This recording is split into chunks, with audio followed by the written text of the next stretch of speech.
중국의 대표적인 SNS 웨이보가 건전한 사이버 공간을 만들겠다며 오탈자까지 단속에 나섰습니다.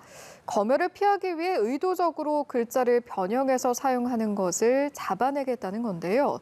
SNS에 대한 검열과 통제가 더욱 독해지고 있습니다. 베이징에서 임광빈 특파원입니다. 중국의 한 누리꾼이 인터넷 커뮤니티 관리자로부터 경고를 받은 내용이라며 사진을 공개했습니다. 각종 이모티콘만 나열돼 있어 무슨 내용인지 알 수 없지만 경고 이유는 정치적으로 민감하기 때문이라고 적혀 있습니다. 중국 누리꾼들은 SNS에 민감한 내용을 올릴 때는 당국의 검열을 피하기 위해 검색이 쉽지 않은 은어 또는 사진 등을 활용하고 있습니다. 지난 4월 상하이에서 기약 없는 봉쇄에 반발한 주민들이 동시다발 기습 시위를 벌였을 때도 음악회 포스터를 이용해 시위 계획을 공유했습니다.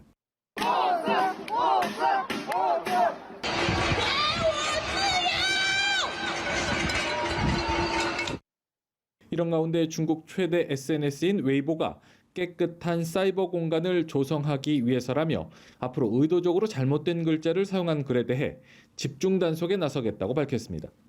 발음이 비슷한 글자, 외래어나 숫자 등을 섞어 사용하는 글자, 또 그림 등을 잡아내겠다는 겁니다. 최근 아베 일본 전 총리 피격 사건이 벌어진 직후에는 한 중화권 가수가 지난 2005년에 내놓은 너였으면이라는 노래가 검색 키워드에서 통제되기도 했습니다. 일각에서는 노래 제목이 중국어 발음으로 시진핑 주석을 연상시키기 때문이라는 분석을 내놓기도 했습니다. 시진핑 주석의 집권 연장 여부를 결정짓는 20차 당대회를 앞두고 SNS 여론 통제와 단속은 더욱 강력해지고 있습니다. 베이징에서 연합뉴스TV 임광빈입니다.